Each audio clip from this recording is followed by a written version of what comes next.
I was punished with silence for days on end. She thought she was teaching me a lesson, making me realize how much I needed her. She didn't know that during those long silences, I was actually learning how to live without her. In my profession as a sound engineer, I deal with the nuances of noise. I know that silence is rarely ever empty. In music, a rest is a deliberate choice. It gives the notes room to breathe. But in a marriage, silence can be a weapon. It can be a wall, a cage, or a slow-acting poison. My wife, Elodie, didn't yell when she was angry. She didn't throw plates or slam doors. She did something far more surgical. She simply turned off the lights. She withdrew her presence, her voice, and her acknowledgement of my existence. She used the silent treatment as a form of emotional solitary confinement, thinking that if she starved me of her attention long enough, I would eventually crawl back and beg for a crumb of conversation. We had been married for 8 years. Elodie was a woman of high principles, but she had a low tolerance for anything that didn't align with her expectations. Whenever I made a mistake, whether it was a forgotten chore or a difference of opinion, she wouldn't communicate. She would simply stop. The first time it happened, it lasted for 12 hours. I felt sick to my stomach. I followed her around the house, apologizing, pleading, asking what I could do to fix it. She would look right through me, as if I were made of glass. When she finally broke the silence, it was to tell me how much I had hurt her and how I needed to earn her respect back. I felt so relieved to hear her voice that I agreed to whatever terms she set. But over the years, the silence radio became her standard operating procedure. It grew from 12 hours to 2 days, then to 4. Each time, the wall got thicker. I began to live in fear of the quiet. I would watch her face for the subtle shift in her expression, the tightening of her jaw, the way she would put her phone down a little too carefully. I knew that once the door to her voice was locked, I was in for a week of psychological warfare. I would sit across from her at the dinner table in a silence so heavy it felt like it was crushing my ribs. I would sleep on the far edge of the bed, feeling the cold distance between us like a physical canyon. Elodie believed this was healthy boundaries. She told her friends that she just needed space to process. But it wasn't space. It was a tactical withdrawal designed to break my will. She wanted to see me suffer. She wanted to see me broken by the lack of her. The most recent episode happened on a Monday morning in early 2026. It started over something trivial, a misunderstanding about a weekend trip to see my family. Elodie didn't like the timing. I tried to explain my perspective, but I saw the shutter come down behind her eyes. "I'm not talking about this anymore, Julian," she said, her voice cold and final. And that was it. The radio went dead. On Tuesday, she didn't say good morning. She made her coffee, drank it while looking at the wall, and left for work without a word. I felt the familiar spike of anxiety in my chest. I sent a text. "I'm sorry we disagreed. Can we please talk tonight?" She read it. She didn't reply. On Wednesday, I tried to make her favorite dinner. I set the table, lit a candle, and waited. She came home, looked at the table, walked upstairs, and ate a protein bar in the bedroom. She didn't even look at me. The silence was ringing in my ears like tinnitus. But on Thursday, something shifted inside me. I was sitting in my studio, surrounded by the beautiful, complex sounds of a track I was mixing.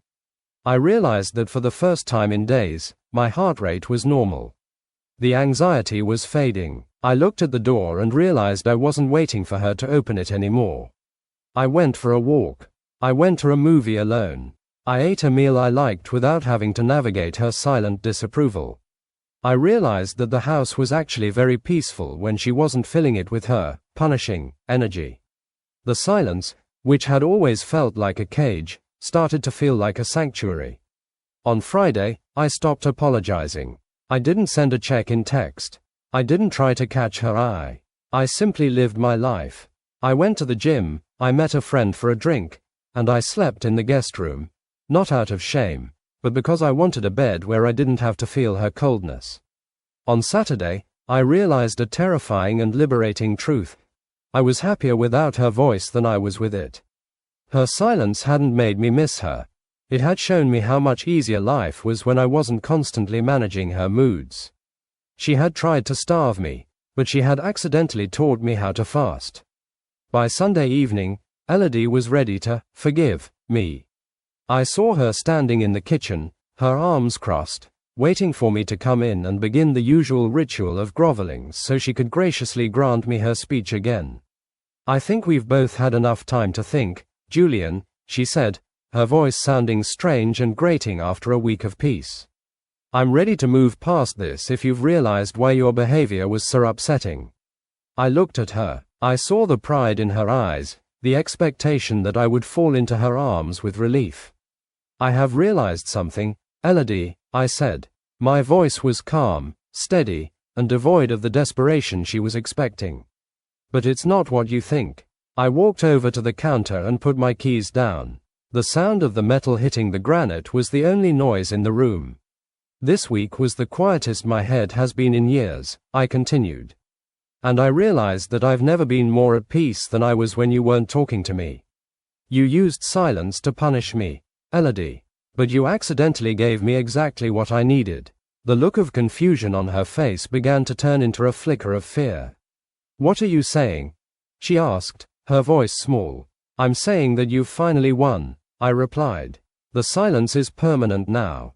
The kitchen was frozen. Elodie stood by the island, her mouth slightly open, looking at me as if I had suddenly started speaking a language she didn't understand.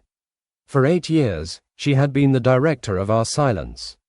She decided when it started, and she decided when it ended.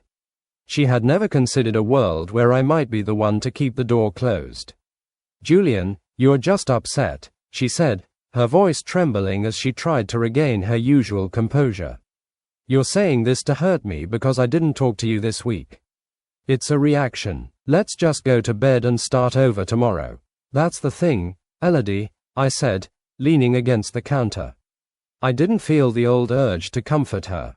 I didn't feel the need to fix the crack in her voice. "I'm not reacting. For the first time in our marriage, I'm actually acting. I spent 7 days in the silence you built for me, and while I was in there, I looked around.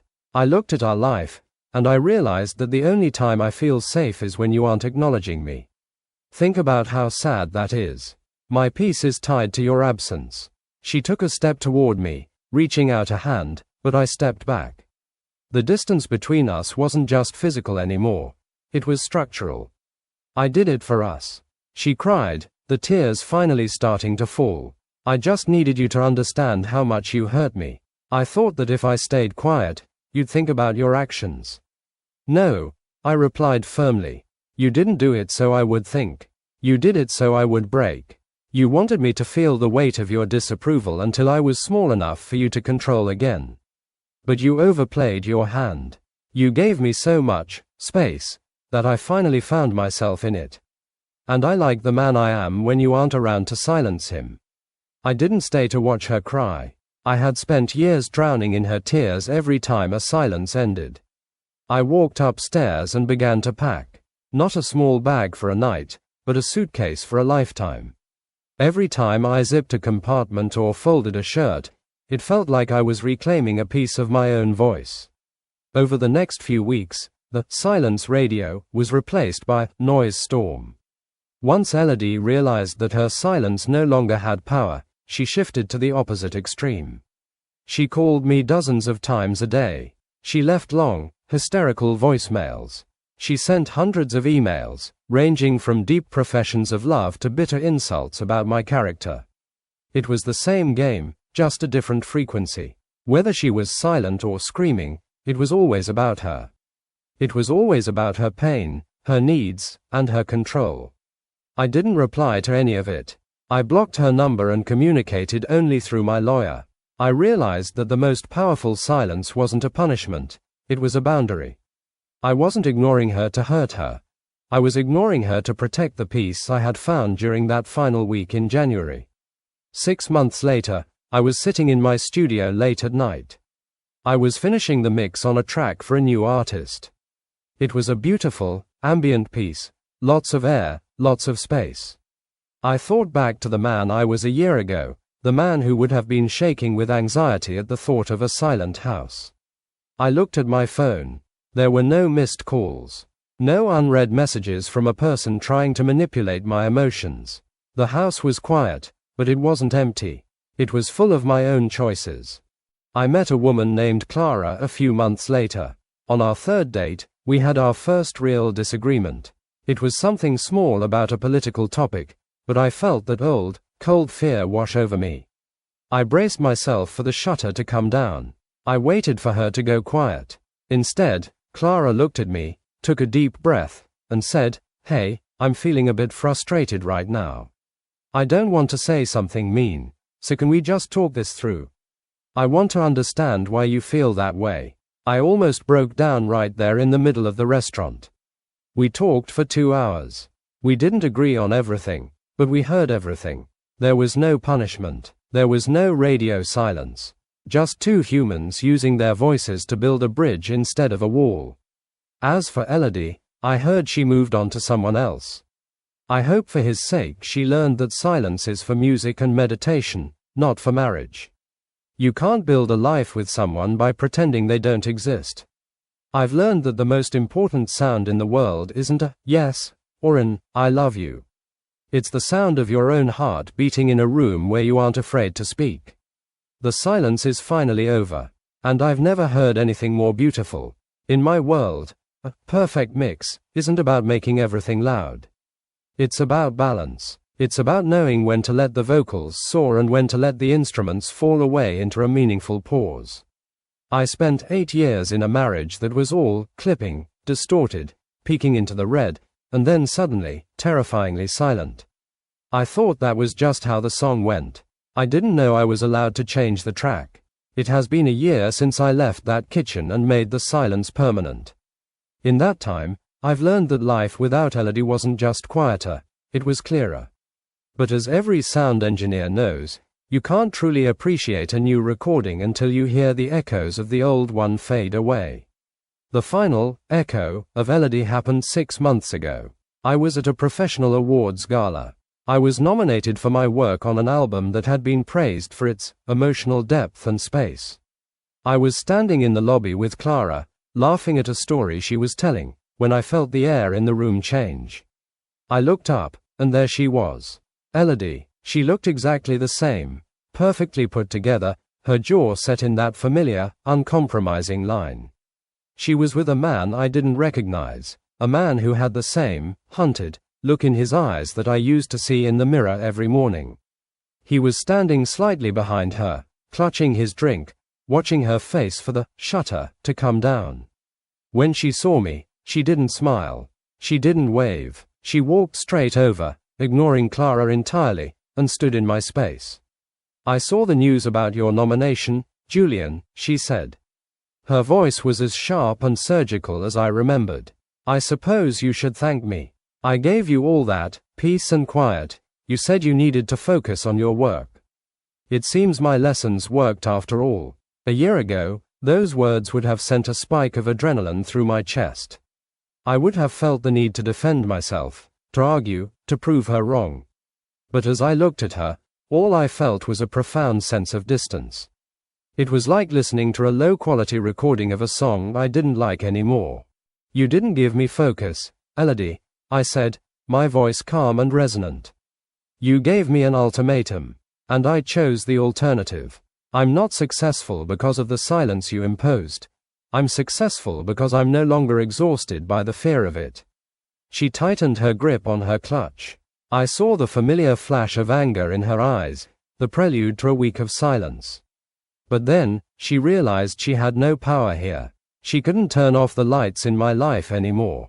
"You've become very arrogant," she hissed.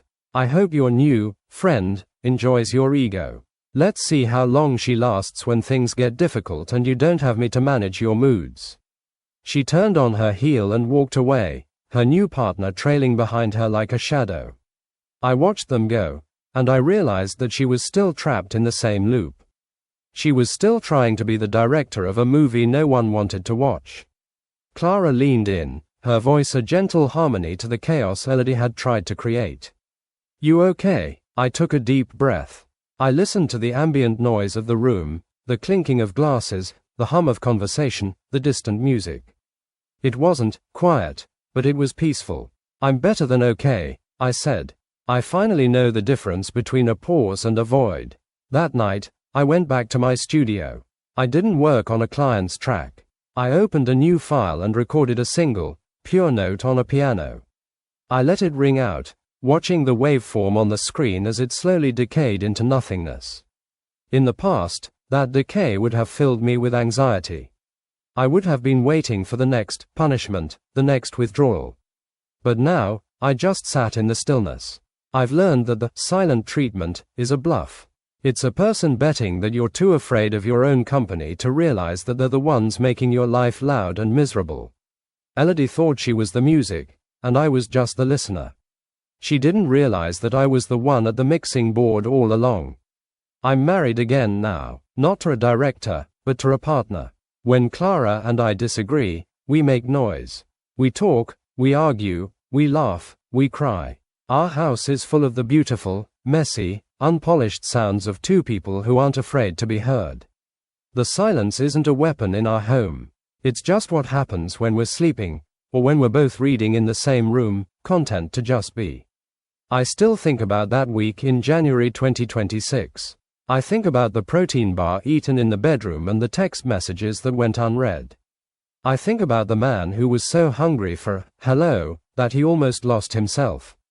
But then I listen to the sound of the front door opening, and the voice of a woman who actually wants to tell me about her day. The radio isn't dead, it's finally tuned to the right station. And the song, it's the most beautiful thing I've ever heard. Wow, that was something, wasn't it? I really hope you enjoyed it as much as I did. I'm still processing some parts, so let's talk about it in the comments.